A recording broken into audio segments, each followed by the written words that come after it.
traz bastantes momentos reflexivos que a gente pode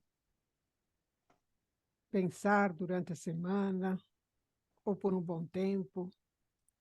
Às vezes não, às vezes passa direto, mas para nós são momentos importantes porque nos fazem ir por caminhos que nem sempre são muito comuns ou nem sempre são debatidos, ou conversados, ou trocar ideias.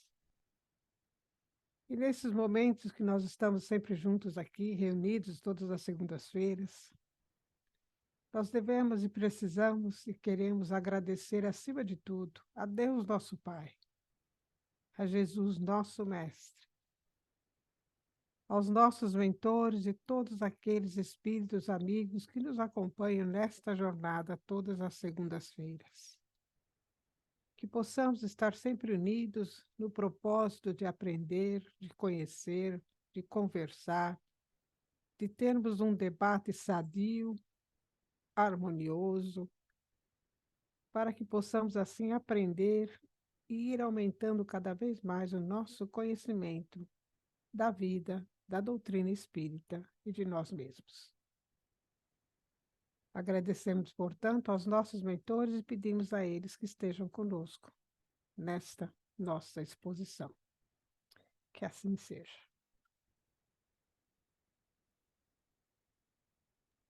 Que assim seja.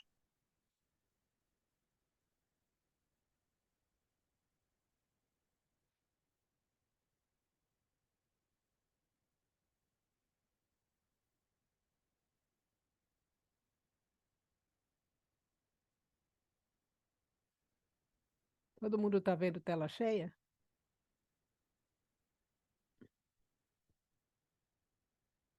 Agora sim. Então, posso dar início à nossa conversa de hoje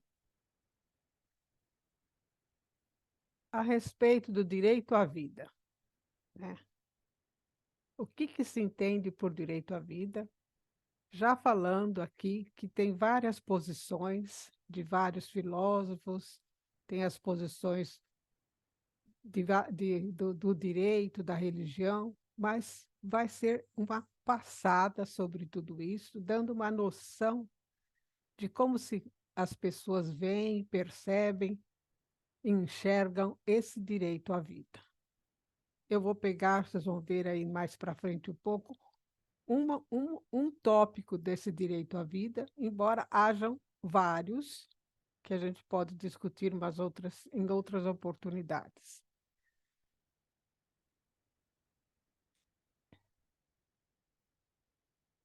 Então, começando, né, o direito à vida, né? O direito de qualquer pessoa à vida é protegido por lei.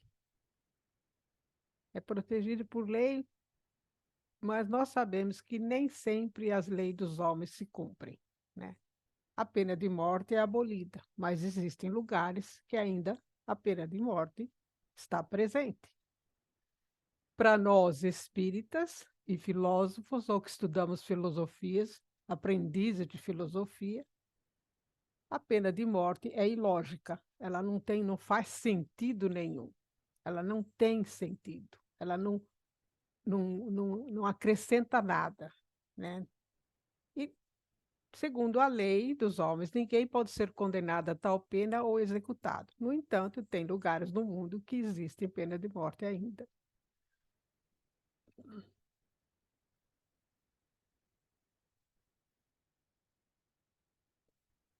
E aí, então, dizem que não há violação do presente artigo da pena de morte quando a morte resulta do recurso à força, tornando absolutamente necessário o quê? Né? A defesa, a própria defesa, para assegurar a própria defesa contra uma violência ilegal. Isso dá o direito da pessoa a se defender, e nessa defesa ela pode tirar a vida de outro. Isso está previsto na lei, né? Pode efetuar uma detenção legal a partir da evasão de uma pessoa detida legalmente. E para reprimir a conformidade de lei, uma revolta ou uma ressurreição. como se fosse uma revolta ou uma guerra. Então, o direito à vida aí é questionável, a pessoa vai lá, como também acontece, nós estamos vendo isso o tempo todo nas notícias, acontece isso diariamente em todos os lugares do mundo. O mundo está muito sofrendo desse tipo de violência, né? As vidas são tiradas à torto e à direito, não se pensa muito sobre isso, ou não se pensa nada sobre isso. E aí a gente fica perguntando, né? Quando a gente começa a pensar no que está acontecendo hoje em dia, mas que vida, né? Que vida que tem direito a viver, vamos dizer. Que vida que a gente pensa nas guerras, nas violências domésticas, em qualquer outro tipo de onde há perda de vida. Que vida que a gente precisa proteger, né? Somente aqueles que nos importam, aqueles que são próximos, aqueles que nós gostamos, aqueles que pertencem à minoria. Qual é a vida que tem direito à vida? E aí, no Livro dos Espíritos, está lá na 54, a seguinte pergunta: se a espécie humana não procede de um só tronco, não devem os homens deixar de considerar-se irmãos? Quer dizer, se a espécie humana tem várias etnias, né, a raça humana tem várias etnias, então por que nós vamos nos considerar irmãos?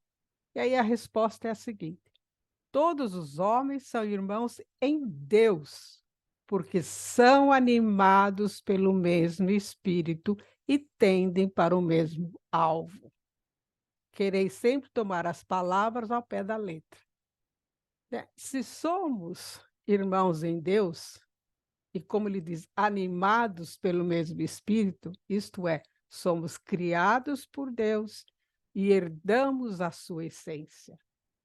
A essência divina está em todas as criaturas. Por isso que nós somos irmãos, somos todos irmãos, filhos do mesmo Pai. É nesse sentido que se diz que somos todos irmãos, porque somos todos herdeiros da essência divina. Todos nós participamos da essência divina, da essência de Deus. Por isso que somos animados pelo mesmo Espírito. Esse pelo mesmo Espírito seria o princípio de inteligência que anima todos os seres vivos. E aí Jesus vai dizer que todos somos irmãos e pensai sempre nisso, antes de repelirdes o leproso ou o mendigo, pensai nos que sofrem e orai. Antes de cometer qualquer falta que possa prejudicar o outro, não só tirar a vida, como qualquer outro tipo de prejuízo ou de dano que a gente possa causar ao outro. Então, sempre que se pensa em vida, é a vida de qualquer ser vivo. Qualquer ser vivo, uma planta, um animal, qualquer ser vivo tem o direito à vida.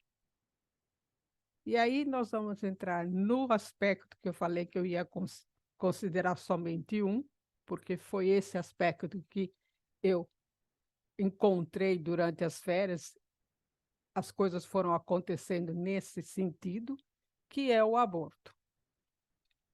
Todo mundo conhece, todo mundo fala, o aborto é um assunto debatido, é um dos assuntos mais difíceis de se debater e de se entrar num acordo. Não há um consenso comum sobre isso. Não se consegue definir se é, como é que fala? Se é verdadeiro ou se não é, se é permitido ou se não é, se é moral ou não é moral, se é ético ou não é ético. Não há um consenso ou uma universalidade nesse assunto. Há muitas disparidades, existem as visões materiais, existem as religiosas, existem as da ciência, que é a matéria, e existe ainda também as visões espiritualistas, ou mais precisamente para nós, do espiritismo, né? Então, quando se fala geralmente em aborto, na grande maioria das pessoas, que habitam neste planeta vão pensar na vida como uma coisa sagrada, ou a sacralidade da vida. A vida é um dom divino, porque foi Deus que deu a vida e que criou tudo o que existe. Então, por isso que é um dom divino. Essa é uma posição da religião, da revelação. Na 344, em que momento a alma se une ao corpo, né? Entre os espíritas e entre as pessoas de outras crenças, essa também é uma questão que todo mundo tem dúvida e que todo mundo não sabe direito, e a gente vai ver durante essa exposição que as pessoas pensam de maneiras diferentes, né? Então, lá, Kardec pergunta aos espíritos em que momento a alma se une ao corpo. A união começa na concepção, mas não se completa serão no instante do nascimento. Nós vamos também perceber que o próprio Espiritismo, nesse assunto, ele vai trazer esclarecimento, mas também vai levantar muitas dúvidas. Desde o momento da concepção, o espírito designado para tomar determinado corpo, a ele se liga por um laço fluídico, que vai se encurtando cada vez mais até o instante em que a criança vem à luz. Então, o espírito designado. Então, existe para aquele corpo que está se formando na matéria um espírito designado a ele, que já tem um certo planejamento, que não vai ser o caso de ser discutido hoje. Mas há um espírito designado para aquele corpo.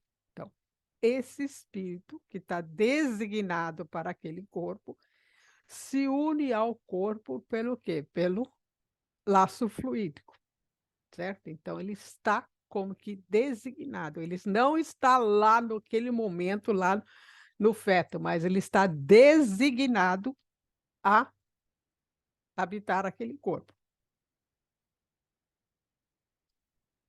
Nas ciências contemporâneas, sobretudo na ciência da vida, né, na biologia, na medicina, na genética, cria-se uma série de dilemas éticos que são estudados pela filosofia, né?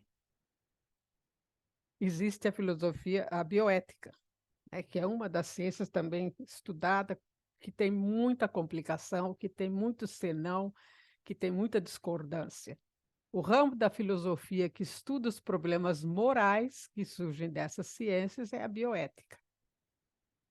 E a subdivisão da bioética, que cuida dos assuntos específicos da medicina, como o aborto, é chamada de ética médica. O aborto é um dos pontos mais difíceis da ética médica. Tem tantas coisas, né, nesse assunto, nesse ponto, que as pessoas não conseguem se entender. E há sempre divergências e discussões. Ele envolve aspectos religiosos, legais, médicos, socioculturais, políticos, entre outros. Por isso que é difícil de se chegar a um comum acordo sobre o aborto, porque ele envolve a vida, e a vida está em todos os setores da sociedade. Não tem como não estar. Então, é muito difícil se chegar a um consenso sobre isso, se é legal ou ilegal, se é moral ou imoral, ou amoral. Há duas posições opostas bem delimitadas na discussão sobre o aborto. A primeira é a pró-vida, ou conservadora, que defende o direito moral da vida do feto. Esse direito moral também é um ponto que os filósofos discutem e têm as suas opiniões. A segunda é a pró-escolha ou liberal. Entende que a mulher tem o direito moral sobre o próprio corpo, o que lhe permite fazer o aborto. Então, tanto uma quanto a outra, a gente vai perceber que eles estão mais ligados à matéria do que ao espírito, mesmo quando se fala de direito moral. É interessante isso. Tem as opiniões intermediárias, né, que esses já caem para o outro lado, né, que são um pouco mais humanos, vamos dizer, uma visão um pouco mais humanista, né? Não diria que seria mais ética, mas eu diria que seria mais humanista, como nos casos específicos em que a mulher corre o risco de morte e quando a mãe foi vítima, ou quando a mãe foi vítima do estupro ou qualquer outro tipo de situação. Aí a gestação se encontra no estado avançado quando a mulher grávida precisa remover o útero por causa de um câncer. Então, também ele é permitido. Nesse caso, o aborto seria um efeito colateral.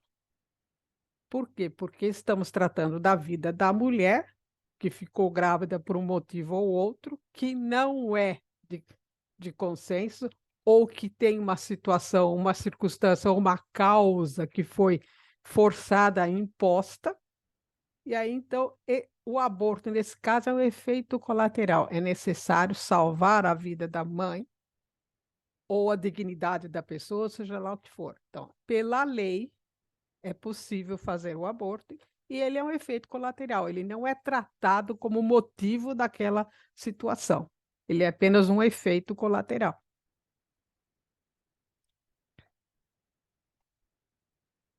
Nas religiões institucionalizadas, eles limitam a ideia de liberdade, né? Nós sabemos que as muitas religiões, né, elas têm os seus dogmas, os seus tabus, os seus preconceitos, as suas proibições, as suas superstições, tudo aquilo que leva com que as pessoas não procurem entender ou conhecer realmente a causa ou a verdade que está por detrás. E reduzem a capacidade do homem de ir além do que é visível, procurar os motivos que estão por detrás daquele fato. Então, é necessário fazer o quê? Conhecer a verdade, porque a verdade liberta. Nós sabemos disso, Jesus falou isso. Conhecereis a verdade e a verdade vos libertará. Mas muitas crenças procuram ocultar a verdade e colocar uma verdade individual para criar ideias ficcionais na mente dos seus fiéis, levando-os por caminhos obscuros, que seria a crença cega, né? Aqueles que se deixam levar pela opinião dos outros, aqueles que não procuram saber o que está por detrás daquele fato e que vão e se enrolam e se envolvem com a verdade do outro e não procura o seu próprio caminho. No entanto, a espiritualidade liberta. Que espiritualidade é essa? Para nós, é aquela que vai em busca da verdade, porque a verdade liberta. O conhecimento da verdade é libertador, né? Como Sócrates já dizia, e a gente repete aqui muitas vezes, porque é necessário que a gente realmente entenda e vivencie essa frase de Sócrates, né? Conhece-te a ti mesmo e conhecerás o mundo e os deuses. Nós partimos do conhecimento de nós mesmos, nós buscamos a verdade em nós mesmos, como já dizia Agostinho, lá na pergunta 919. Então, nós precisamos sair desses preconceitos e buscar a verdade. Mas é uma verdade que a gente vai buscar e ela tem que ser fundamentada. Não é uma verdade particular, é uma verdade geral. É aquela que se vai para o universal. É a verdade para todos.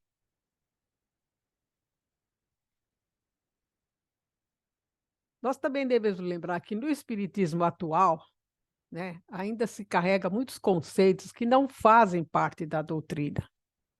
Aquele que estuda a doutrina profundamente vai perceber que determinadas palavras ou conceitos que estão escritos na codificação, principalmente no Evangelho, elas não fazem parte da doutrina em si, porque elas foram trazidas por padres, por senhores da igreja, por teólogos, que ajudaram Kardec a escrever o Evangelho, que tem muita coisa maravilhosa dentro do Evangelho, ninguém nega isso, Não, ninguém nega isso. Eu não nego isso.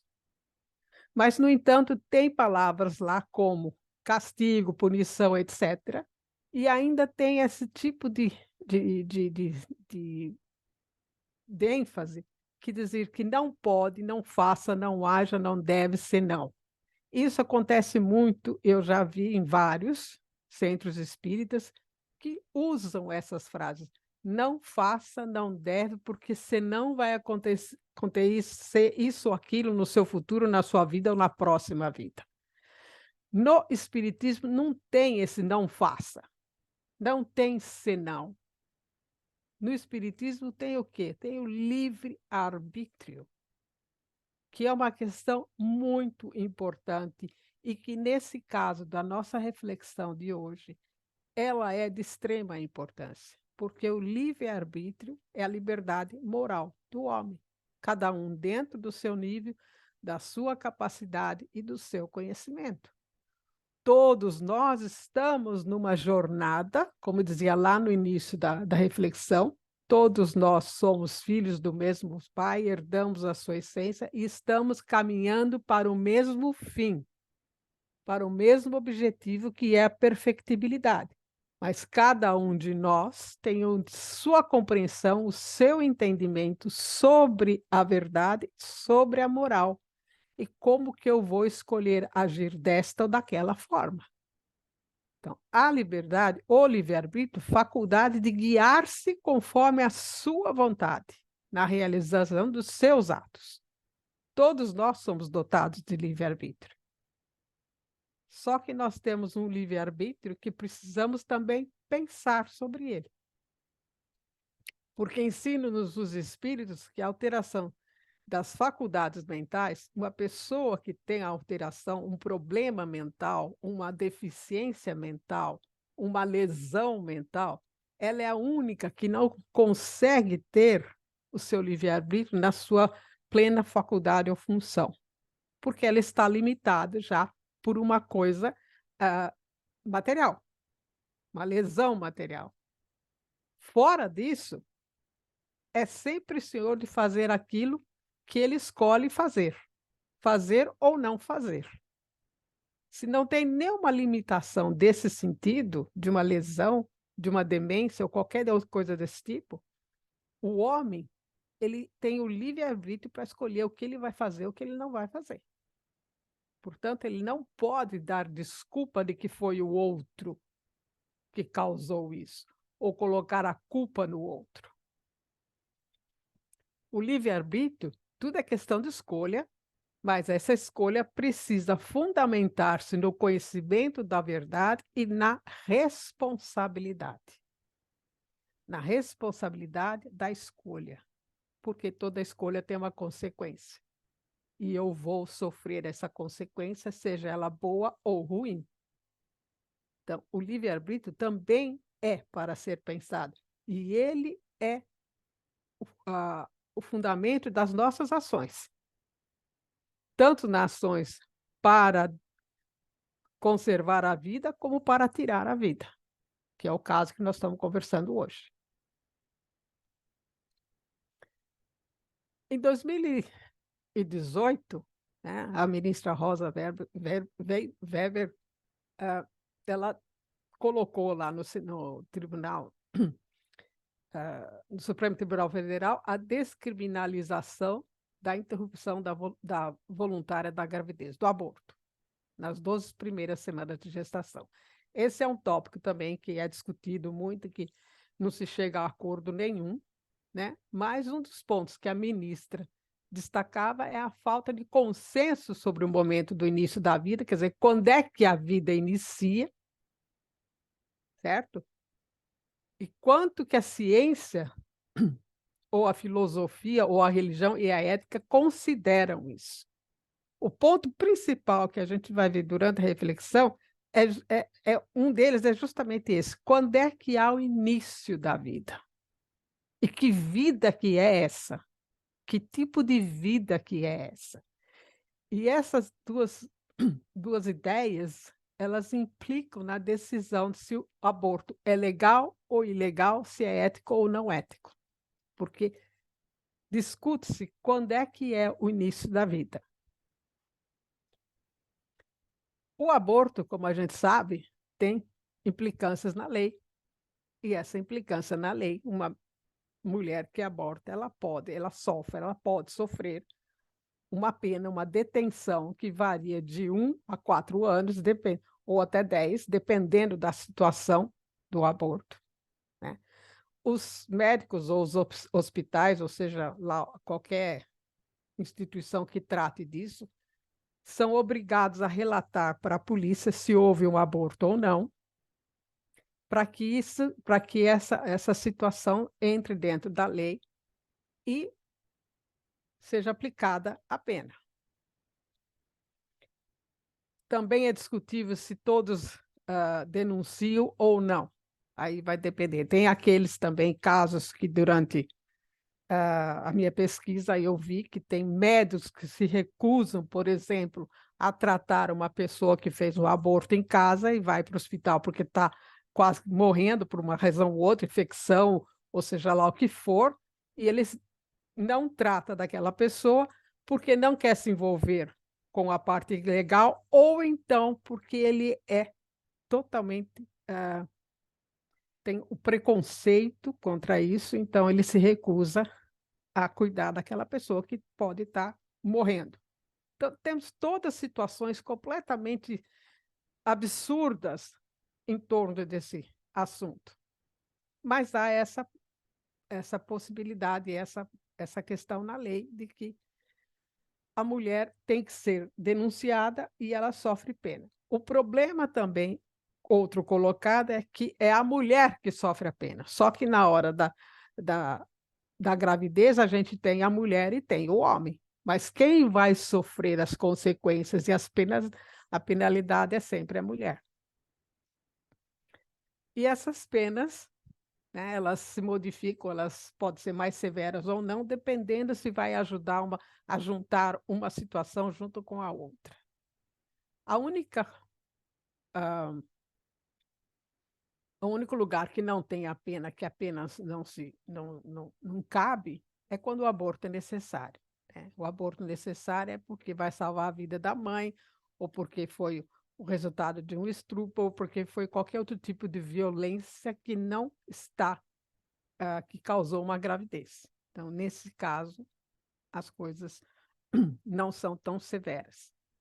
E aí, no Livro dos Espíritos, na 357, e aí começam as perguntas e as respostas interessantes, né?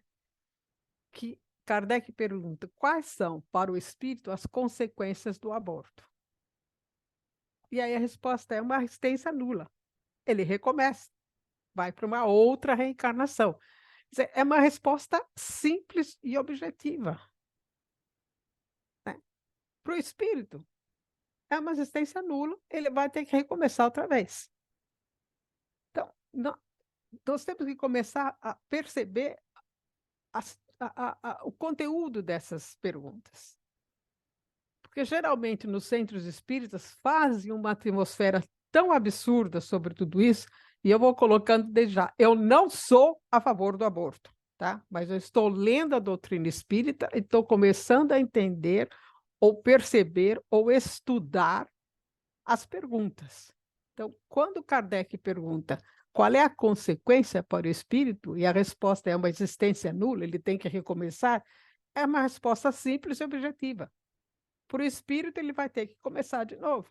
Ele vai ter que entrar no esquema da reencarnação novamente, e assim vai. Só que também ele vai dizer na pergunta seguinte que o aborto provocado é um crime, qualquer que seja a época da concepção, ou no início, ou no meio, ou no fim. E aí ele vai dizer: há sempre crime quando se transgride a lei de Deus. E a lei de Deus é o quê? É o direito à vida, é a preservação da vida. Não é a favor da morte provocada, né, de tirar a vida do outro. A mãe ou qualquer pessoa cometerá sempre um crime ao tirar a vida da criança antes do seu nascimento. porque isso é impedir a alma de passar pelas provas de que o corpo deveria ser um instrumento. Então, aquele espírito que está no seu processo reencarnatório, né? Se a mãe provoca um aborto, essa reencarnação vai ser interrompida e ele vai ter que recomeçar de novo numa outra oportunidade, certo? Então, nós vamos percebendo que aqui, do fato que Kardec ou os espíritos falam que é recomeçar, do mesmo tempo ele fala, mas pensa antes de fazer aquilo que você vai fazer, porque você vai impedir uma alma de passar pelas provas do corpo. E aí, nessa questão, acredito eu que, nesse ponto, já existe uma vida a caminho. O que nós vamos ver mais para frente, que muitos filósofos não consideram assim. Mas no Espiritismo, no momento que há a concepção, a vida já está a caminho. No entanto, o espírito ainda não está lá, ele está designado e ligado pelo laço fluídico.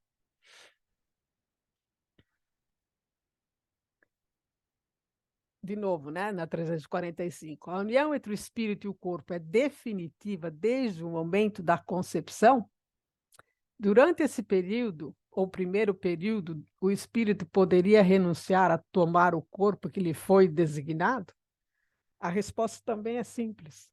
A união é definitiva no sentido em que outro espírito não poderia substituir o que foi designado para aquele corpo. No entanto, como os laços que o prendem ainda são muito frágeis, fáceis de romper, podem ser rompidos pela vontade do espírito que recua ante a prova escolhida. Nesse caso, a criança não vinga. Então, embora o espírito esteja ligado através de um fio fluídico, ele pode não querer encarnar ou reencarnar. Então, ele se desliga, ele se nega a reencarnar, e isso acontece e aquela criança não vinga. Mas ele deixa bem claro que um outro espírito que está passando por ali não pode encarnar naquele que foi designado para aquele outro espírito. Então, por quê? Porque no nosso entendimento existe uma programação, um planejamento. Então, se eu planejo, um exemplo, né? Se na minha reencarnação eu planejo determinadas provas, como é que esse planejamento vai servir para um outro espírito que estava passando ali e viu que aquele desistiu? Ah, então vou pegar a oportunidade, vou entrar aqui e vou pegar isso. Não tem lógica isso. Por isso que não há possibilidade de aquele espírito que foi designado ser substituído por outro. O que acontece ao espírito se o corpo que ele escolheu morre antes de nascer? Escolhe outro. Quer dizer, ele vai recomeçar novamente num outro corpo, numa outra reencarnação, fazendo todos os preparativos necessários que tem que ser feito. Qual pode ser a utilidade dessas mortes prematuras? As imperfeições da matéria, na maioria das vezes, são a causa dessas mortes. Uma resposta que eu achei interessante é a imperfeição da matéria. Quer dizer, a matéria da qual estava sendo gerido aquele corpo, ela está, de uma certa forma, imperfeita e a criança não vinga. E aí a gente fica pensando, essa imperfeição da matéria, ela deve ter ou não uma ligação moral nela, ou uma consequência moral nela.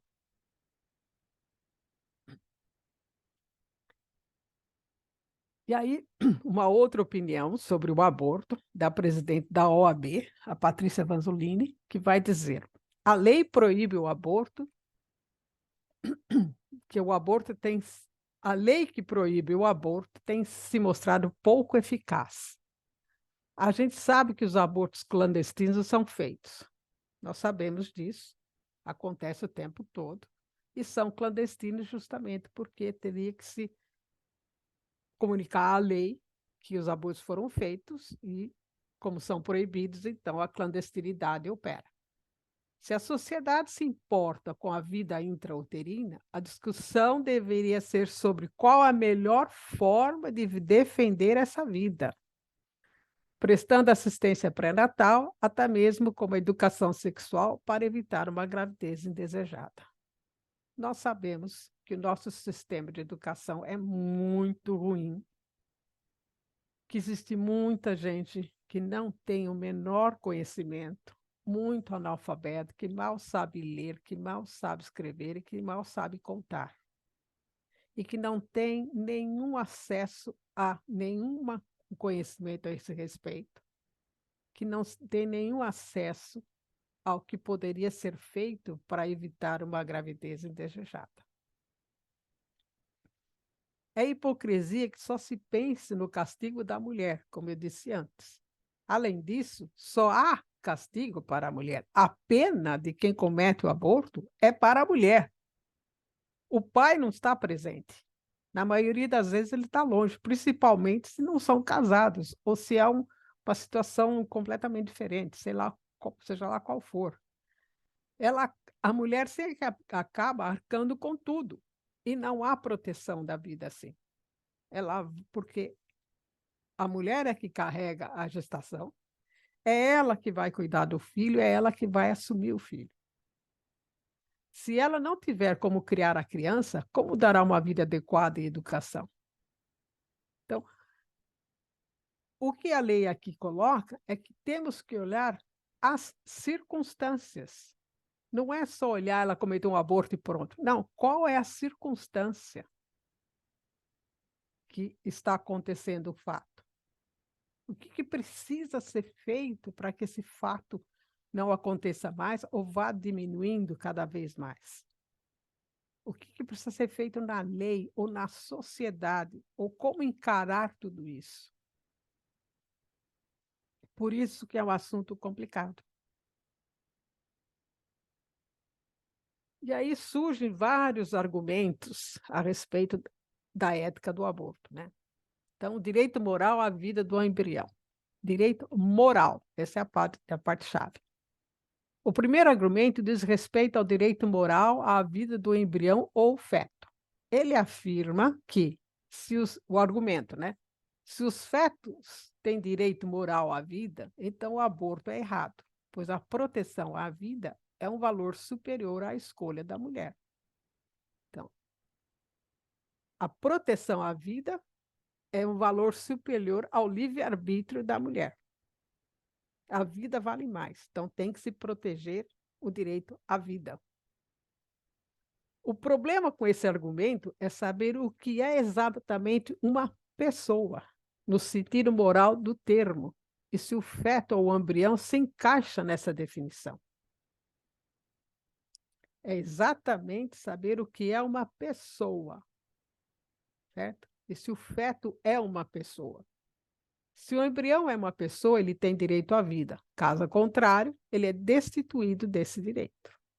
E isso começa, dos filósofos que vai tratar disso, que vai dar uma definição sobre pessoas, é o John Locke, que é um liberalista, né, do século XVII, XVIII, no seu livro Ensaio sobre o Entendimento Humano, escrito em 1690, onde ele define o que é uma pessoa.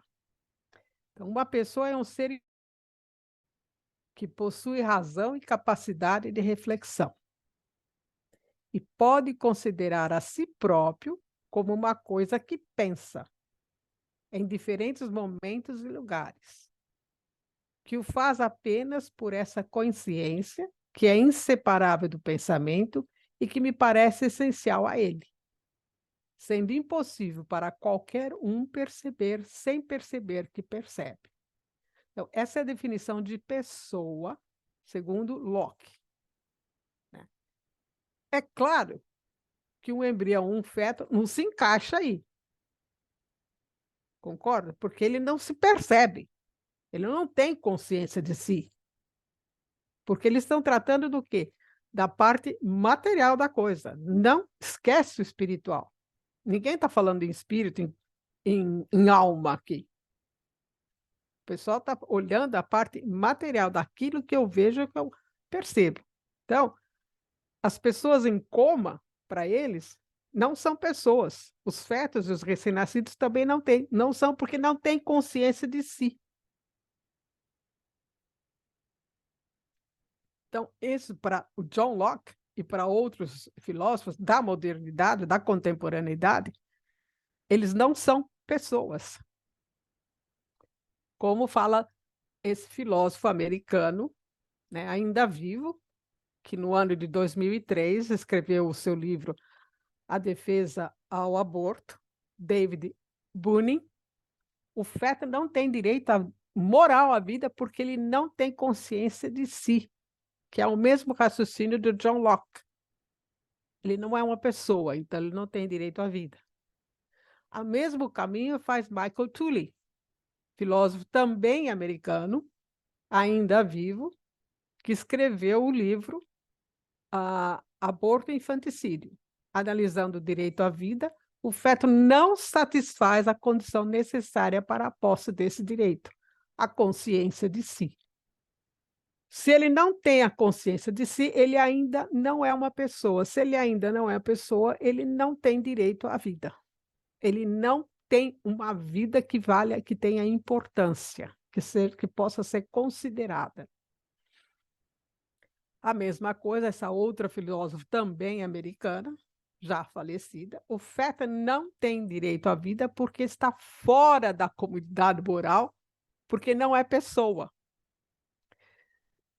São argumentos, no meu ponto de vista, e no ponto de vista também, acredito, de uma boa parte das pessoas, que não tem sentido.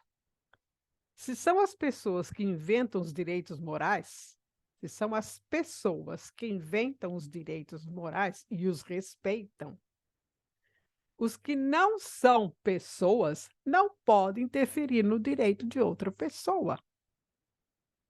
Então, o feto não pode interferir nessa situação.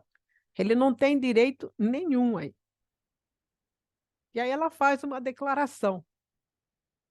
E aí, não é possível produzir satisfatoriamente a defesa do direito da mulher de obter o aborto sem mostrar que o feto não é um ser humano e que não tem um senso de moral que seja relevante. Então, ele não é considerado pessoa, ele não é considerado um ser humano que tem uma vida que importa. Aí o feto não tem direito porque não possui senciência, porque ele não tem consciência de si, não tem capacidade de ter emoções. Essa é na minha visão, e a gente está percebendo que ela é totalmente materialista. Ele não tem racionalidade, ele não tem capacidade de comunicação, ele não pode agir moralmente. Portanto, o aborto é legal. Mas nesse argumento seria também legal o infanticídio. Aquelas crianças ou aqueles bebês que são mortos por um motivo ou outro, que a gente já ouve tantas vezes, que aconteceu muitas vezes e que acontece ainda, em famílias ignorantes ou em famílias que seja lá o nível que for. Então, o ponto aqui é totalmente material, porque no nosso entendimento, nós sabemos que o bebê, que o feto, ele tem emoção, ele percebe as coisas, ele sente as coisas. Nossa, ele pode não agir moralmente, é óbvio que não, porque ele ainda não tem essa capacidade, mas ele tem maneiras de se comunicar e ele percebe as coisas, de uma forma ou de outra, de uma forma diferente daquela que nós percebemos, que já estamos adultos, etc. e tal, mas ele também percebe. Coloca uma música clássica gostosa, harmoniosa, para uma criança que está ainda no ventre da mãe, e você sente e você percebe a mudança.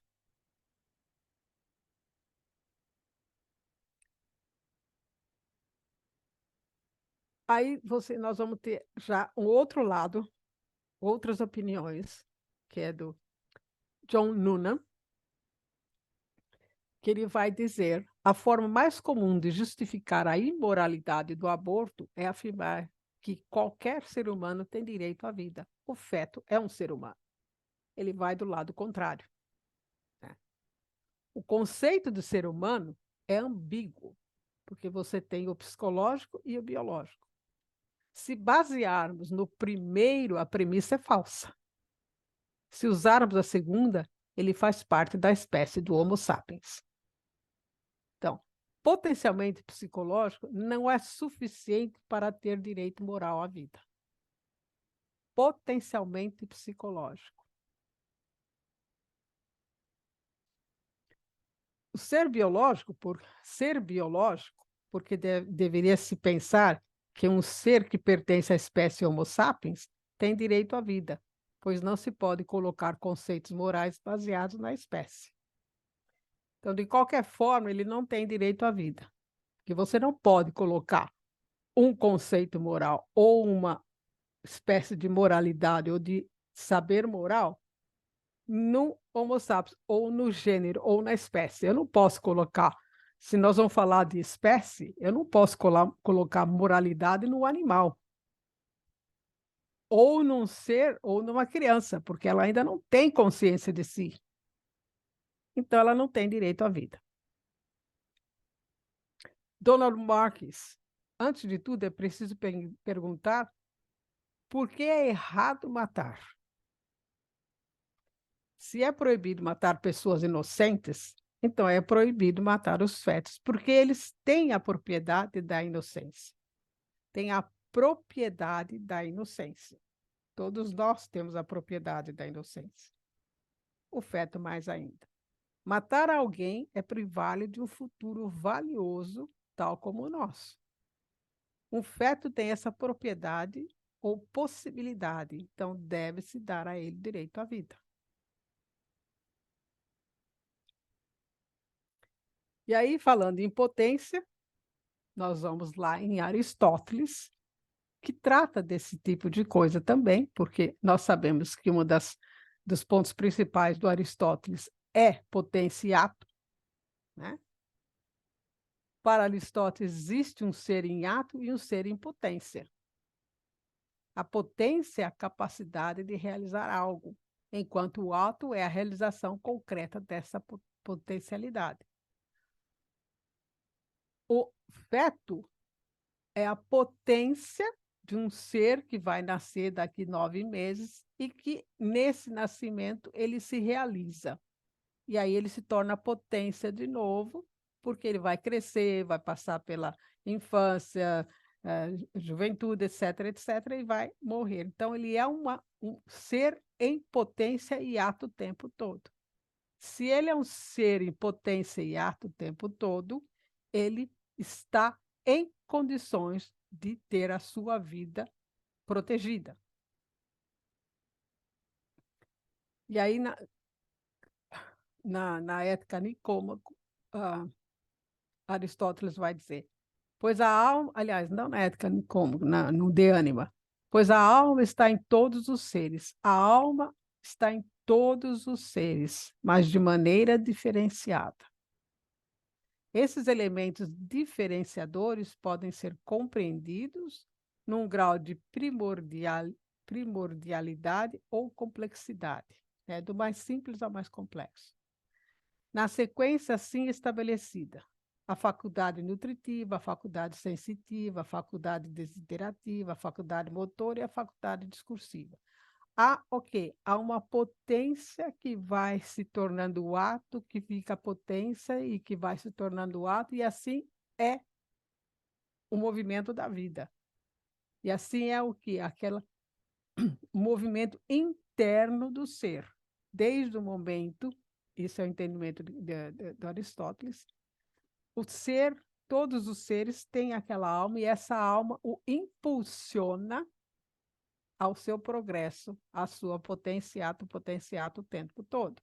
É o devir do Heráclito.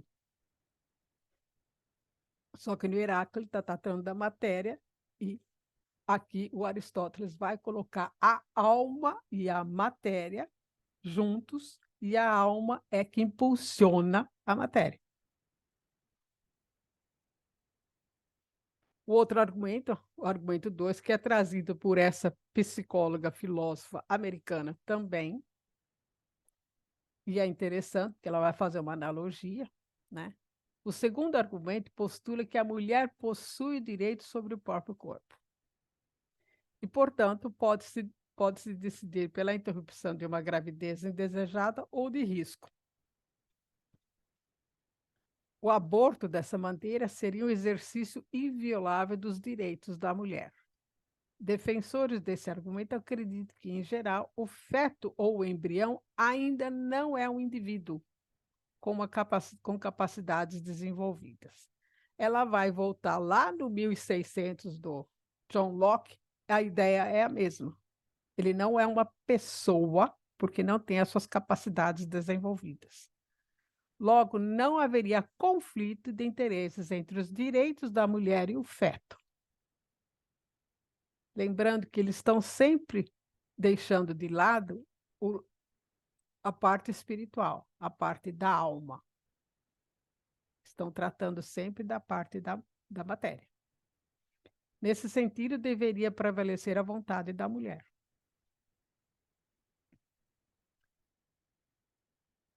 O mesmo argumento, né, derivado mais radical, desenvolvido pela filósofa Judith Jarvis Thompson. Segundo ela, ainda que o feto tenha direito à vida, o aborto é eticamente permissível porque ele não permite que se utilize do corpo da mulher contra a vontade dela. É como se o feto tivesse se impondo à mulher e tirando a sua vontade, tirando a sua liberdade. Se nós pensarmos logicamente dentro do espiritismo ou da ética, essa afirmação que ela faz não tem sentido. Assim, ao abortar, a mulher não estaria violando o direito à vida, mas somente privando o feto de um direito que ele não tem de fato. Ele não tem o direito de estar no ventre da mulher. Ele não pode se impor a ela. Um dos problemas mais óbvios desse argumento é que a mulher pode escolher engravidar ou não. Tudo bem. Ela assume a responsabilidade. O direito à vida do feto não implica a obrigação da mulher manter a gravidez.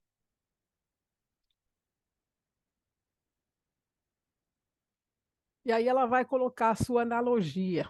Ela vai fazer essa analogia como se fosse. E aí a gente tem que transportar ela para a situação da mulher grávida.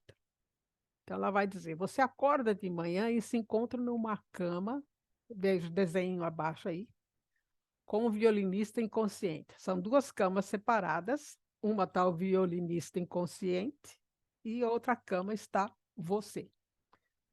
Um famoso violinista inconsciente descobriu que ele tem uma doença renal fatal e a Sociedade dos Amantes da Música examinou todos os registros médicos disponíveis e descobriu que só você tem o tipo sanguíneo que pode ajudar o violinista.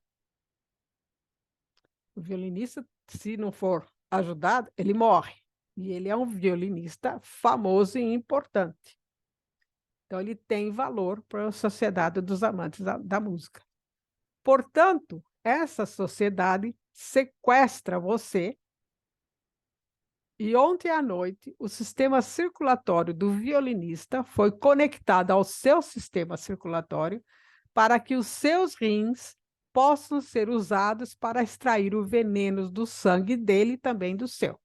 Então, você é sequestrado, posto numa cama lá, sem você saber, eles ligam o seu sistema circulatório no sistema circulatório do violinista e você vai limpar o sistema dele e limpa o seu também. Se você se desconectar, ele morre. Mas em 9 meses, ele terá se recuperado das doenças e poderá ser desconectado de você com segurança. Então, ela está fazendo uma analogia, né, que você foi imposta. É como se tivesse sido imposta uma gravidez e que essa gravidez você vai ter que se aguentar ela por 9 meses, mas depois de 9 meses a criança nasce e tudo fica bem. E ela vai dizer: o aborto não viola o direito legítimo do feto à vida, mas apenas priva o feto de algo. O uso consensual do corpo da mulher grávida das funções de suporte à vida, a que não tem direito. Ela coloca que o feto utiliza-se do corpo da mulher para dar a ele suporte à vida. Não tem outra forma de vir ao mundo. Aqui não, e o feto não tem direito a isso. Assim, ao optar por interromper a gravidez, então se conclui que uma mulher grávida normalmente não viola o direito do feto à vida, mas apenas retira o uso do seu próprio corpo, o que geralmente causa a morte do feto. Esse é o argumento que ela usa para dar a legalidade ou o favorecimento ao aborto. Em resumo, a discussão sempre evolui em torno de se estabelecer se o feto é uma pessoa e, como tal, possui direito à vida, e se, mesmo que tenha esse direito, ele se sobrepõe ao da mãe em determinar o que fazer com o próprio corpo. Quer dizer, o feto se impõe à mãe.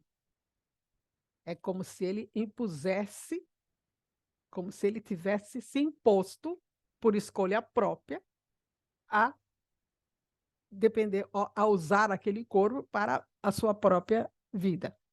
A escolha do aborto é sempre circunstancial, pois envolve vários aspectos além de filosóficos. No entanto, são debates éticos que fornecerão base para a elaboração de leis sobre o aborto e para a criação de políticas públicas. Vai envolver ética médica, vai envolver jurídico, religioso, sociocultural, político, autoridade, autoridade do homem sobre a mulher, ou do feto sobre a mulher, a moral, econômica, educacional, capacidade intelectual, etc. Tudo isso envolve o aborto. O aborto é uma das mais complexas situações de serem discutidas e chegar a um acordo, porque se trata da vida. E a vida, por mais piegas que pareça, ela é nos dada por Deus. Ninguém consegue fazer uma planta que morreu renascer a mesma planta. Não tem isso aí. Você pode modificar a planta, você pode cruzar ela com outras plantas, você pode fazer um monte de coisa, mas pegar uma planta morta e fazer com que ela viva novamente, não consegue. E aí que eu achei interessante, por quê? Na primeira edição do Livro dos Espíritos, está escrito lá: a que horas a alma se une ao corpo? No nascimento. Já não é na concepção. Antes do nascimento, a criança tinha uma alma? Não. Como ele vive como planta. Isso foi a primeira edição do Livro dos Espíritos, quando Kardec começa a escrever. Só que essa resposta, ela muda depois, como a gente viu. Kardec vai dizer que a alma vai se unir ao corpo na concepção. E aí ela já tem uma ligação com esse espírito que é designado para ela. Então ele amplia, ele modifica essa primeira edição para a edição definitiva com umas respostas mais completas. Ele não vai dizer que é uma planta. Ele vai dizer que é um corpo material que está lá sendo formado, a mãe e o pai contribuíram para isso e que tem uma alma designada para ele. E que essa alma pode desistir da reencarnação, mas nem por isso outro espírito vai se apossar daquele corpo.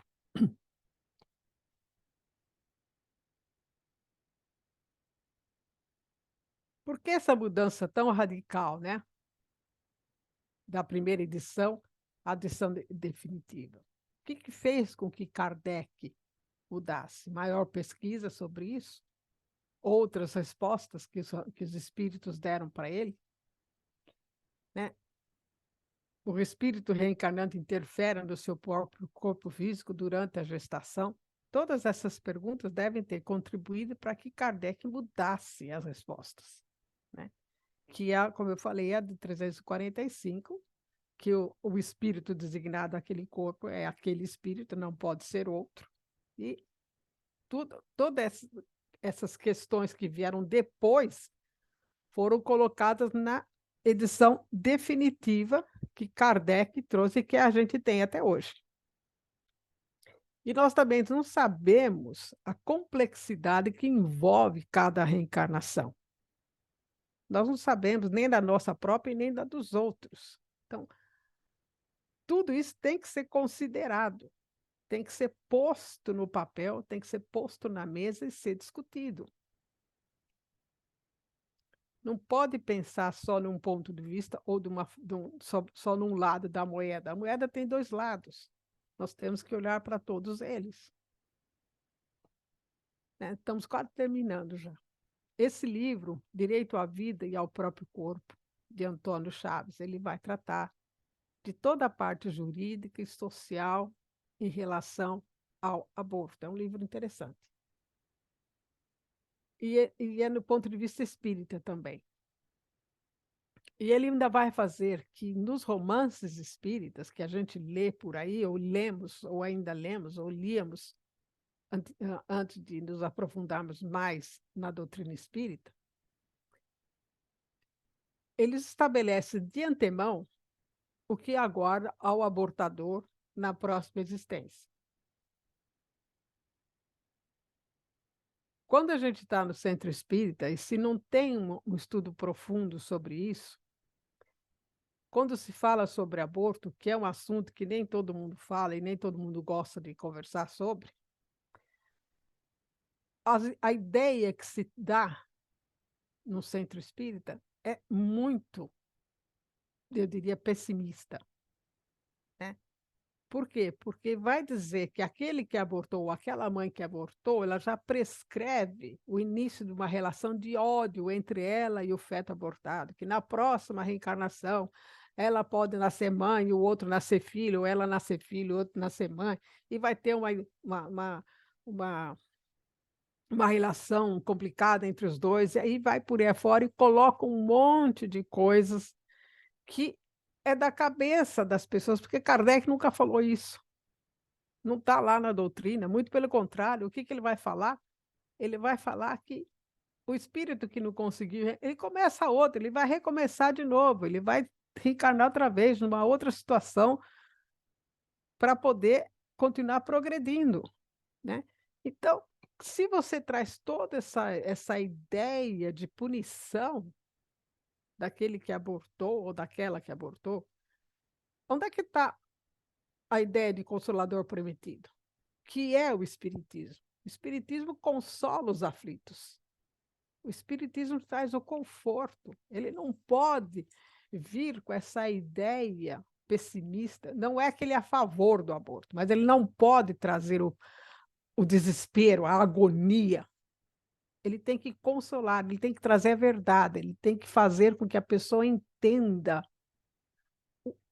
aquilo que ela fez ou reflita bastante antes de fazer, vá procurar conhecer a verdade, vá saber o que é, né?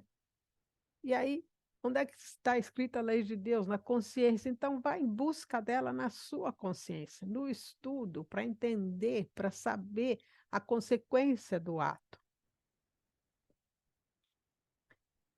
Né? O livro jurídico, esse livro é um livro humanista, ele vai tratar do aborto de uma forma bem humana.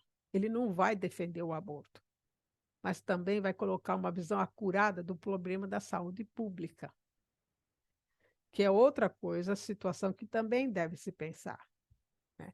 Mostra as diferenças de classes que envolvem esse tema, colocando responsáveis as mulheres, os maridos, os amantes e todos os demais envolvidos da saúde e ainda os exploradores que cobram exorbitantes quantias para realizar os procedimentos. Além disso, a conivência da sociedade pelo silêncio. Então, não é só olhar a mulher que abortou, mas é tudo que está em volta. E a sociedade é, muitas vezes, o problema da coisa porque ela camufla a coisa. Né? Eu vou delatar o outro, mas não vou delatar o meu próximo. há uma espécie de abafamento, de cobrir as coisas. E aí a gente pensa, né? A gente vai deixar as decisões para o plano espiritual ou nós mesmos que devemos sentar e discutir e esclarecer e entender e buscar a verdade sobre esse assunto? E como nos comportarmos diante dele?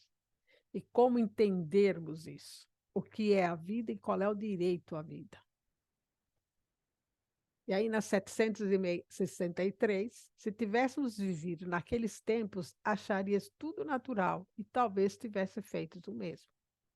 Quer dizer, as leis progridem, elas têm as suas situações naquele momento, a sua validade naquele momento. Mas o homem progredindo, as leis naturalmente também vão progredir. É assim que o que parece justo numa época parece bárbaro em outra. Somente as leis divinas são eternas.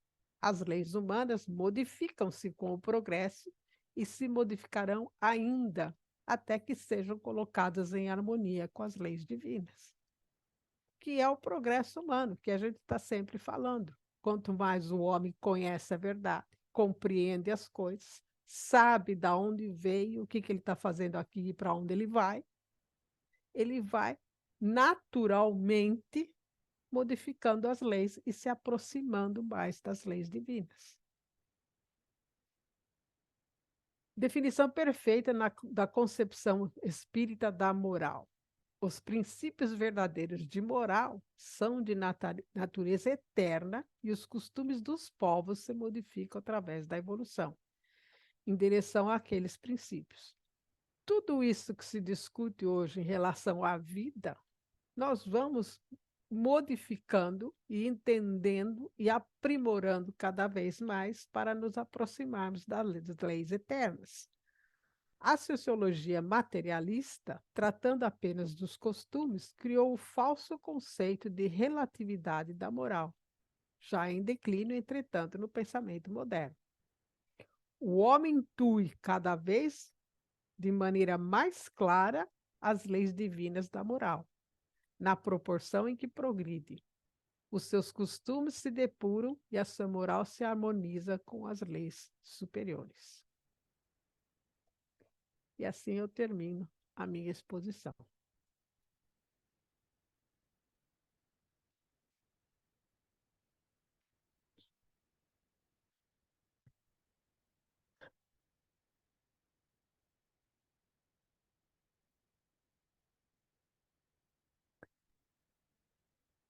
William, Oi.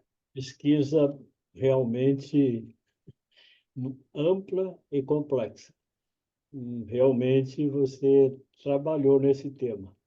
É um tema muito complexo. Exato, mas é muito amplo e continuamos com a grande interrogação, Sim, certo? eu O falei no muito, provisional. não tem uma solução. Porque não tem, inclusive eu estava aqui lembrando de uma colega nossa de trabalho, dentro dessa questão, decidir se ia fazer o aborto ou não. Ela, o segundo filho, propiciou, digamos assim, né, desencadeou o processo de esclerose múltipla muito forte. E aí o médico disse, olha, você tem que abortar, porque não tem condições. Mas ela insistiu, falou, não, vou ficar. Ficou. Né? Pariu, nasceu a criança, não passou um mês, ela desencarnou. Pois é, tá vendo só? Então, é a questão da escolha, né? Daí Sim, não pôde nem curtir o filho, digamos assim, né? Ficou para o pai curtir os dois filhos, né? mas ela fez de acordo com a consciência dela, né? A De acordo com escolha a que ela consciência. fez. É. Realmente ela persistiu e durante esse período todo da gravidez ela passou assim continuamente indo para o hospital, fazendo tratamento, internada, até o plano de saúde já estava recusando, de tanto É vai outro e vem. problema, é outro problema. E todos os amigos começaram, inclusive, a dar suporte, né? Mas tudo bem. Nasceu, mas não passou, acho que 2, 3 meses, realmente ela desencarnou, né? Mas é só para dar o exemplo aí de forma mais contundente do que ocorre, né? É realmente o Sim, livre-arbítrio, né? é o livre. Todos, médico, família, marido, o filho mais velho, né? Todos querendo que ela permanecesse, mas ela não. Quem vai vingar é É a criança. realmente o segundo, né? A segunda gestação, e realmente vingou. Tá aí moço, né? É, no dia a dia, mas enfim, continuamos com a interrogação, né? Realmente é muito complexo. E essa questão que você coloca aí né, do castigo é muito pertinente em todos os centros, né? Essa Sim, questão do castigo, vai isso, vai aquilo. Inclusive essas religiões um pouco mais diferenciadas, vamos dizer assim, para não citar o nome, eles sim, batem muito nessa tecla, né? Do sim, pecado, né? Do problema de não realizar as normas, né? Ou se encaixar dentro do contexto, né? sim, Que realmente vai acontecer e há uma, digamos assim, uma forte tendência para a religiosidade dentro da doutrina, né? A sim, ênfase para a religiosidade, né? É sim, muito igrejeiro, certo? sim. Para usar a palavra que contextualiza, né? É muito igrejeiro, né? Então, é isso. Mas, como você colocou, né, para pensar em tudo isso, refletir e continuar, né, no processo aí, até que a gente encontre um caminho aí, né? É, o caminho vai surgir na hora que tiver que É, surgir, né? com certeza. A hora que Sempre, a gente começar a entender melhor as coisas. Eu acho sempre que que isso, eu acho que isso ajuda também a nós não julgarmos as pessoas, no sentido, sim, aquela que cometeu o aborto, deixou de cometer, ele não sabe o que está por trás, sabe? Tem inúmeras coisas. Por isso que a escolha é de cada um. E sim, agora cada um, como essa pessoa que você citou, ela escolheu de acordo com a consciência dela, exato. do É, conhecimento que ela tinha sim, das coisas, entendeu? De como que ela entende as coisas. E é assim que acontece. Não tem outra as forma. circunstâncias, né, em que Sim. ocorreu realmente, né? Carregar um filho decorrente de um estupro realmente não deve ser fácil. Não deve ser fácil, mas depende realmente da pessoa, da Depende de cada um, compreensão que né? ela tem das É, coisas, né? é. Mas aí terceiros ainda colocariam, justificando Sim, essa, digamos assim, permanência. Se não quiser, depois dá para, né, dá para adoção, adoção. adoção, Quer dizer, dá para adoção porque não foi você. exato. Como Mas é que vai dar para é muito adoção? complexo, gente, Depois de é muito conviver nove complexo. meses, aí já eu acho meio complicado, né? Querendo ou não, vai criar um vínculo, né? Sim, Vai saber, né? Mas é isso. Mas muito bom, porque é um assunto que as pessoas têm receio de falar, né? Tem receio. Principalmente na doutrina, quando começa esse zum, zum, zum, então já fala lá, eu sou a favor da vida, mas também não diz se é a favor do aborto, não. Eu sou a pois favor é, da vida, todo mundo é a favor da vida. sim, Agora, sim. quais são as circunstâncias, né? Ninguém acha. Mas é isso. Tereza? Eu acho essa discussão bastante difícil, porque a minha tese de pós foi célula-tronco embrionária. Eu ia falar sobre isso, mas resolvi não falar, Tereza. É, e olha, então eu fui ver, eu fui estudar para colocar onde cada religião diz que a vida começa em um determinado momento. Sim, Então, é uma coisa que você não consegue chegar a um consenso. Claro, não vai conseguir chegar. E eu acho que a grande coisa que foi trazida, que eu acho importante, é as circunstâncias de cada ser no determinado momento, que sim, a gente assim fala, eu sou contra, eu sou a favor, mas Tem que esquece olhar o que que está acontecendo. Né? existem problemas profissionais, existem problemas o ético, jurídico, porque a justiça só admite dois tipos, que é quando a mãe está correndo perigo, que é o caso que o Paulo falou, ou estupro. Então, uma circunstância tão grande que eu acho que está na hora realmente do espírita começar a esmiuçar um pouco mais isso.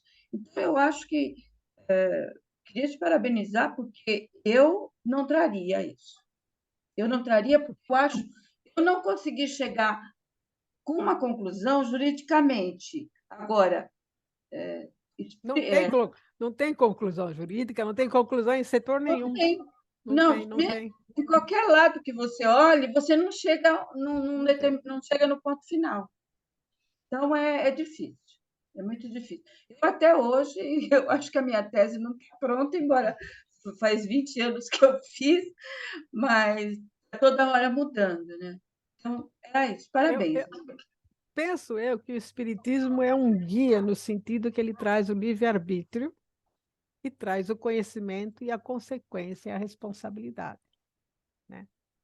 Se você partir por esse caminho, eu acho que você consegue se aproximar mais daquilo que é moral ou não ficar com a consciência pesada, vamos dizer. Porque foi ponderado ali. E não está ligando só com a matéria, você está envolvendo matéria e espírito, aliás, mais espírito do que a matéria. Né? E Nós espíritas todos esses filósofos consideram só a matéria. A gente percebe, não tem.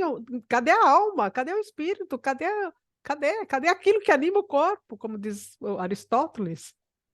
Eles não consideram isso. Quando eu estava lendo que a coisa foi acontecer, eu falei, gente, mas é muito estranho não considerar esse lado. Entendeu? Mas não considera. Não considera. Gabriel? Olha, eu também gostei bastante da pesquisa, viu, Miriam? É muito boa mesmo. É um assunto realmente muito complexo. Eu acho que a resposta de tudo está aí no último slide, sabe? É de acordo com a evolução da sociedade, a consciência humana. Isso vai ser respondido, mesmo que a gente, como espírita, dê valor à vida. Você tem uma ideia, as questões de morte, pena de morte, são outros assuntos complicados para a sociedade. Quando a gente fala para qualquer um da família ou da sociedade que a gente é contra a pena de morte, 90% vai falar, mas você é louco. Olha a violência que está aí no mundo, olha, olha o que os bandidos estão fazendo com a gente. E é uma realidade. Sim. O interessante é que nessa sua pesquisa você não ficou só na abordagem espírita, né? Você ficou na abordagem histórica, filosófica, psicológica. É muito abrangente esse assunto mesmo. Mas eu acho que a gente vai ter que esperar realmente a evolução da sociedade, né? Porque hoje a decisão do aborto está muito materialista, né? Não é só nos Sim. pensamentos filosóficos, na cabeça das pessoas. Sim. O que meus pais vão falar, meu emprego que eu vou perder, sabe? As decisões são todas materialistas. Sim. Esse é o nível que está a realidade hoje. Essa mulher, que nem o Paulo falou aí, que tomou a consciência dela, a vontade e a escolha dela, é uma mulher de um certo ponto já um pouco mais avançada na decisão humanística da coisa. E a sociedade não está assim nesse nível. É só isso que eu queria dizer. Gostei bastante do trabalho aí. Que bom. Que bom. O Gabriel trouxe uma coisa, né, que ele falou assim, que o pessoal agora, mas a gente viu que Locke, né, que você trouxe, né, já há quanto tempo atrás ele já tinha o mesmo pensamento, né? Então, acho que não é agora, acho que sempre foi assim, né? O materialismo ele está sempre muito presente, né? O Sim, porque nós pessoal não somos mais materiais do que espirituais, né? Sim, Nós estamos nessa fase. né? Ainda estamos, né? Sabe lá ainda há quanto tempo ainda, né? A gente ainda não vai ficar nisso daí, né? Uma evolução tão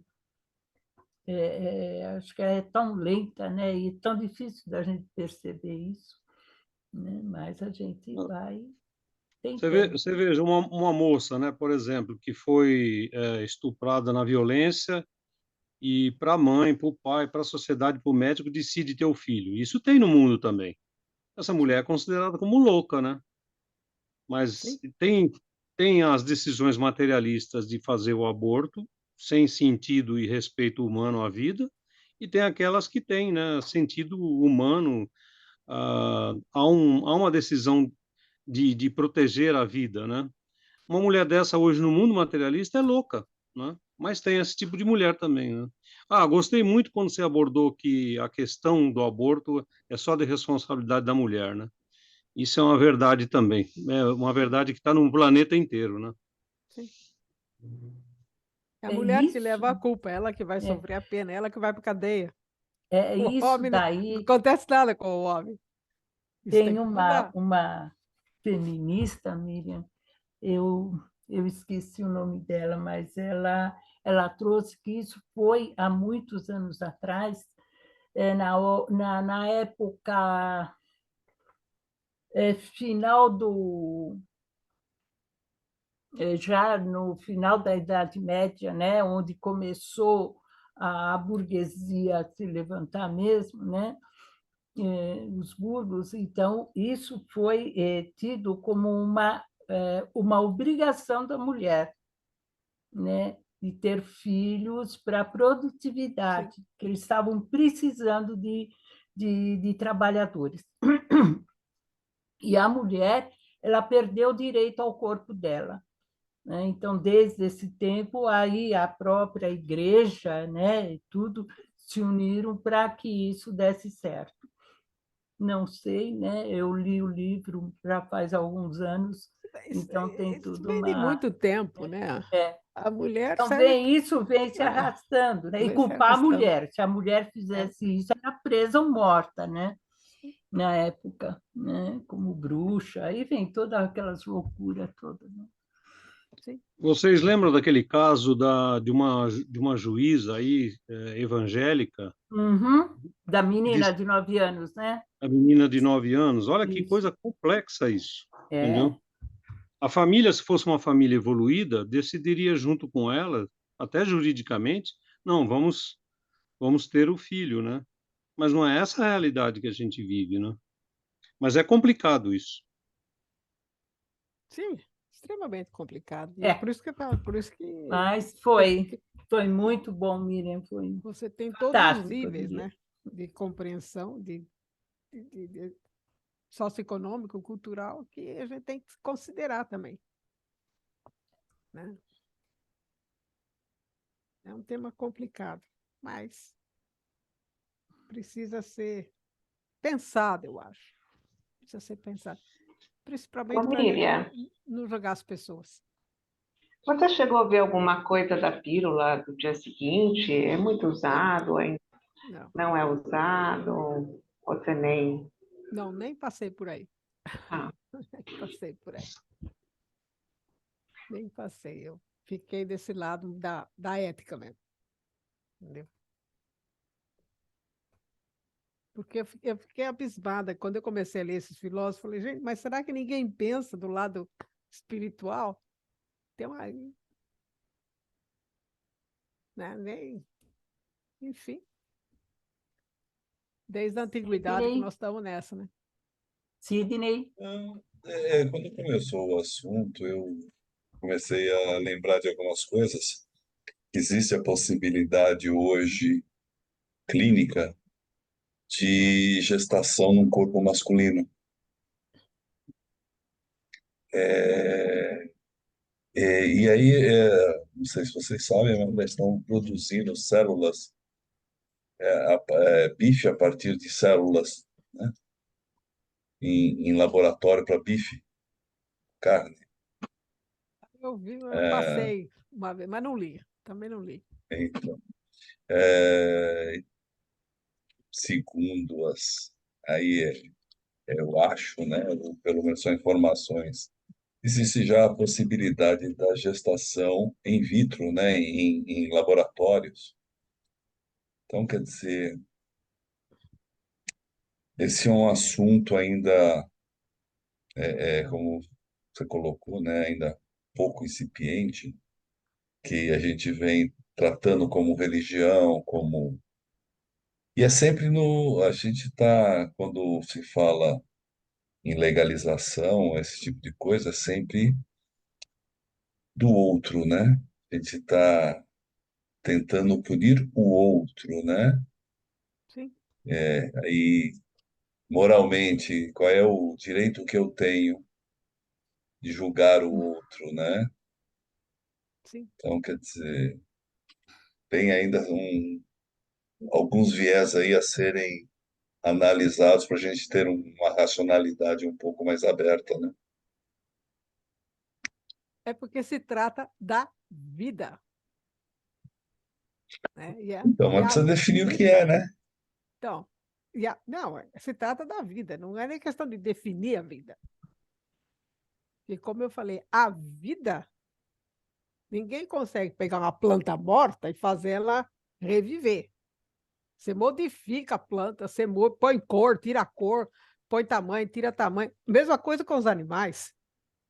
Você cria inúmeras raças de animais, mas você não pega um cão morto e faz ele viver. Você não pega um cadáver e faz ele viver. Isso não tá no espiritismo, não tem. Então, a vida em si, ela vem de Deus para nós, o entendimento nosso hoje. Entendeu? Ninguém, você, tá bom, a gente tem filho, mas esse filho, ele é o que você provê nele é a matéria, porque o espírito tal já não, é espírito não é espírito, o espírito não gera espírito. Espírito é espírito. A matéria gera matéria, mas espírito é espírito. Então, a Por isso que a vida é a gente tem que questão. definir vida. Então, tem que Não, definir o que é mas vida. a vida Nós estamos falando de vida do espírito ou vida de matéria, né? Esses são os a conceitos que a matéria gente não tem tem que... vida se o espírito não age sobre ela. Entendeu? A matéria não faz nada sem a ação do espírito. Ela fica quieta ali, no entendimento nosso Como disse o hoje. Gabriel, ainda a gente tem um pouco a evoluir, né? Nós estamos Ou caminhando, pouco né? muito. Nós estamos caminhando. Já caminhamos bastante, mas como a sociedade é muito disparatada, existem inúmeros níveis de entendimento, compreensão e conhecimento, então você nunca consegue um consenso, uma harmonia sobre um conceito, entendeu? Isso só vai ser possível lá na frente, quando as pessoas. Não vai ser tudo igual, mas elas vão ter uma espécie de um entendimento mais harmonioso. Entendeu? A gente vai concluir as coisas mais harmoniosamente. Então, aí você tem um consenso. Mas vai demorar um tempo. Eu Um acho que ainda não bom, existe, um eu bom acho que ainda tempo. não existe sensibilidade científica para entender que a vida age na matéria, né? Sim, o espírito, a alma, né? O princípio. É tão claro isso, mas não há vontade para avançar nesse conceito, né? Tão humanista e tão importante, né? Para a evolução da humanidade, né? Eu acho que até tentam, né, Gabriel? Mas eu acho que ainda está longe do homem chegar nisso. Exato. Eu acho que existe a tentativa, sim, né? A gente vê muitos profissionais da saúde aí se debruçarem em cima disso, mas eu acho que ainda a gente não está preparado, né? Eu acho que ainda a gente tem que melhorar muito moralmente para depois chegar a isso, né? Então, tem os achismos, né? Que nem o Sidney trouxe, né? Um acha isso, o outro acha aquilo. A gente tem o exemplo da Dolly, né? Ai, foi aquela coisa toda, ai, porque aconteceu, porque está gerando. Não gera, se não tiver uma célula ali, tanto é que a Dolly já era, né? Porque era uma ovelha velha já, né? Então, eu acho que é por aí, eu acho que a gente ainda está longe de saber ainda o que seria, né? A gente Você mais não, sabe. mesmo com a Dolly, você não gera a vida. Então, é isso que eu estou Não falando. tem como. Não tem como. Não É. tem. Hoje aqui Por nesse isso que eu planeta não trouxe tem a como. Dolly, né? Você não tem como. Não tem como. Hoje Não aqui nesse tem. planeta não tem como. Não, Não tem como. né? Então, Como a gente, ainda como eu nós sempre falo, eu não estão tentando. Eles acham lá como é que é, o genes de Deus, acham nada, Sidney, acham DNA, nada. é o DNA de Deus. É tudo uma doxa, É né? um vocabulário completamente É tudo absurdo. né? Então, por enquanto, ainda eu acho que nós estamos longe ainda, a gente está gatinhando ainda. Se tiver gatinhando, acho que está só virando os olhos por enquanto, né? Nós Tá estamos num bom. planeta, né? Nesse planeta aqui, nesse planeta a situação é essa. Em outros lugares, eu não sei como é que é, porque eu não estive lá, espero estar um dia, se Deus quiser, e eu quero. Sim.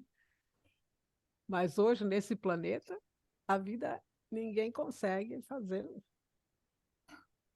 Se alguém me procurar para dar uma opinião hoje, depois de estudar tudo que nós estamos estudando aqui com os colegas, eu vou tentar ser bem simples e vou falar, olha, eu vou dar a minha opinião. Não vou te influenciar em nada, mas é a minha opinião. Se isso te ajudar, tudo bem. Se não, vou ficar por aí, sabe? Sim, Vai da consciência de cada um, né? sim, é o livre-arbítrio, é a escolha. Sempre foi a escolha e sempre vai ser a escolha. É isso aí. Porque a liberdade, o livre-arbítrio é atributo, né? Se você tirar isso aí, você deixa de ser o que você é. Tudo bem. Não é? Miriam, vamos encerrando? Então, vamos. Nós vamos agradecendo